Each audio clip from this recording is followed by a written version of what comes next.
do you actually want that cable running at 85 degrees just to achieve Right. that rating? Especially like in an environment where you might have HVAC, air conditioning, is that you're actually paying for it twice because you're paying for the heat and then you're paying for the HVAC right. to pull the heat out of the building. That's a good point. When you put cable tray for AC off the wall, as opposed to cable tray or cable ladder attached flat to the wall, Yes. off the wall it derates less because of this airflow. Correct. What distance does it have to be off the wall to qualify to fall down, to actually incur less derating? And I went, I don't know. Okay, so from your experience, what are some of the classic, I'll use the word issues because I can't think of a better one, that from a design perspective that you go, that you see some of these systems that might be a half a meg and you go, you got the cabling between the MSB, you got the cable between the MSB and the interface protection wrong. You got cable tray against the wall when it should be off. You haven't allowed for derating. Yeah. Are these some of the things yeah, that? spot on. Yeah. Yeah, it's interesting is that interpretations of the standards. We talk about what we think the actual text says, but when you sort of have a look at it from an application note side of things, and for example, the cables, we've got AS/NZS 3008.1.1 for Australian conditions. If you read, not only have a look at the tables, if you read all the information in there, all the application notes in 3008, and then have a look in Appendix A with some of the examples, there's a lot of information there that you can glean to make sure that you're doing all those things correctly. And it's amazing that a lot of people don't realise that, as you pointed out, a change in installation conditions changes the rating of a cable. Totally. Yes. And so I'd probably say that the most common thing, especially for like your 500 kVA systems, you're talking about 1,000 amp connection into an existing installation. Yep. How you do that has to have a lot of thought behind it, because there were changes with the switchboard standards, over the last few years. We're now with 61439. Yep. Even though technically 3439 hasn't been taken out of right. AS/NZS 3000, Right. it is still there. But how switchboard builders and designers use those is completely up to them. They will, and the supply authorities. It's quite interesting. The supply authorities, they have different thoughts behind them, where they're generally saying 61439 is the standard, and that is how we want things to be done.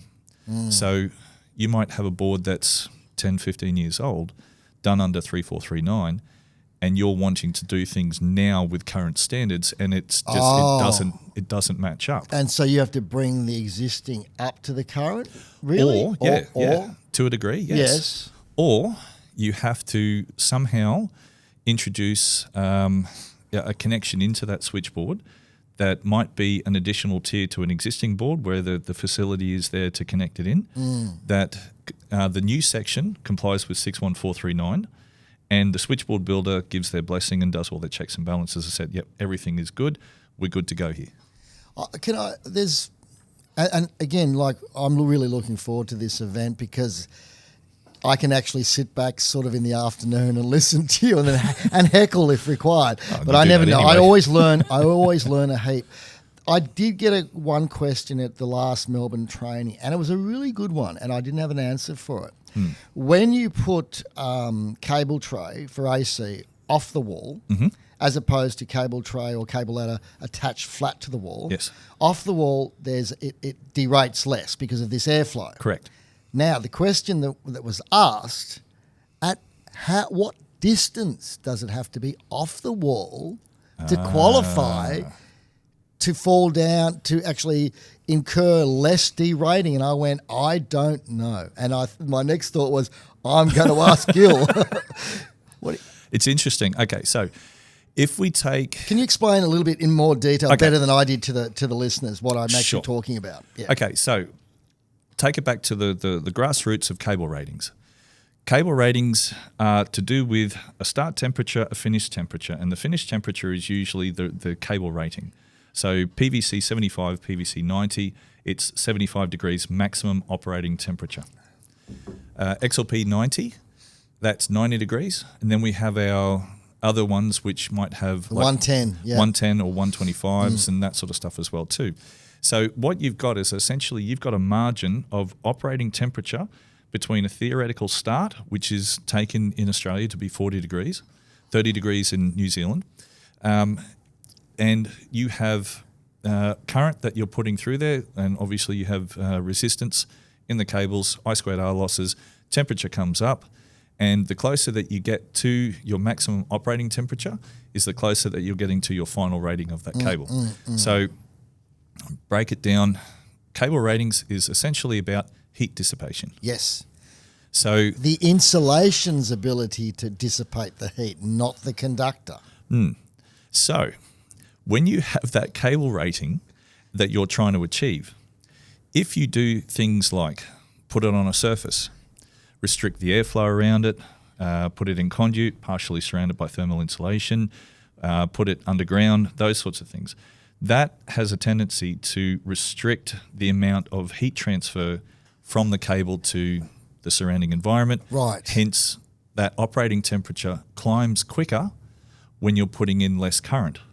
Right. And so it's quite interesting is that when I do the throwback to the PowerCAD training, we talk about where you can actually gauge the operating temperature within PowerCAD. Now, that's a critical factor that I point out to everyone, is that if you're getting close to that operating temperature, it might be 90 degrees for XLPE, do you actually want that cable running at 85 degrees just to achieve that rating? Right. And because that 85 degrees is heat and it's wasted heat. Yes. And you put that into terms that wasted heat, the client is going to be paying for that at the meter at the front gate. If you're doing a solar system and you've got a cable run coming from the inverter out to your distribution system that's going to be losing a lot of that heat, that's lost production that you're getting from the solar side of things. It's an inefficiency. It's a loss.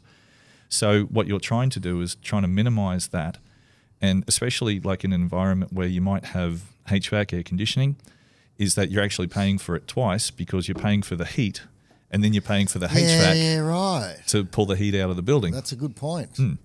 So what you're doing is that spacing that cable tray off the wall. How much off the wall though, Gil? Sorry.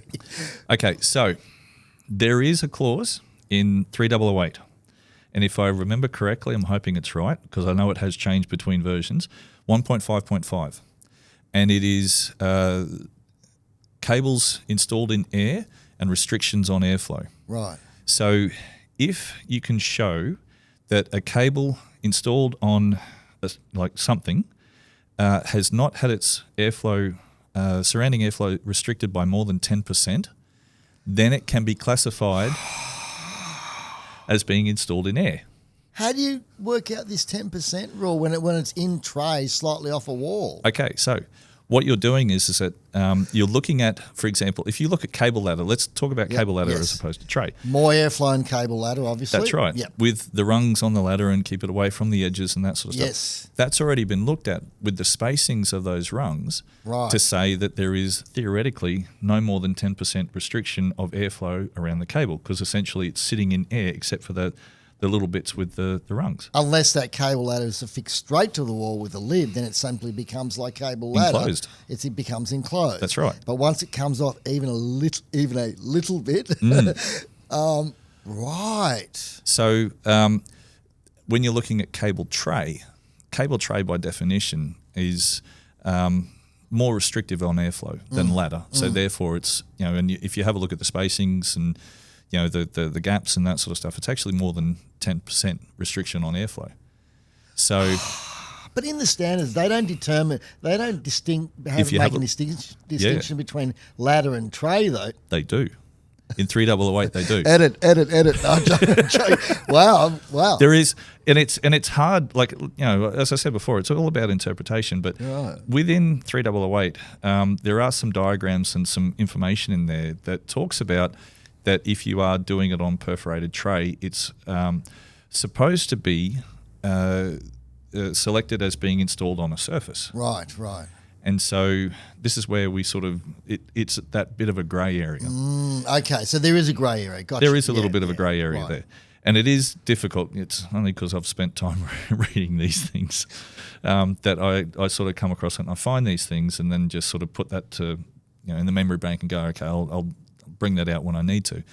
And so spacing it off the wall, the rule of thumb is that, you I think it's, and I think there's diagrams in there, if I remember correctly, it's figure 1A, 1B. Figure 1A is multi-cores, I think figure 1A is single phase, figure 1B is 3-phase. There's diagrams in there that show you how to install cables to not attract deratings. And so it all talks about one cable diameter spacing, 2 cable diameter spacings, that sort of stuff. So if you have a look at figure 1B, then you should get more of a feel for how much spacing off the wall you need to do to try and get that cable rating a little bit better. And this is some of the things we'll be talking about. Yeah. While you'll be talking about, I'll be contributing where I can because I'll be doing all the nitty gritty DC and cable tray selection for the DC cable. It's because the more I look at AS3000, now I know a lot of people who are listening now who are designers, they're using JCalc, but my hat off to whoever invented JCalc, amazing. But I think it's really important to actually understand where JCalc comes from, and also just there are these grey areas inside the standards.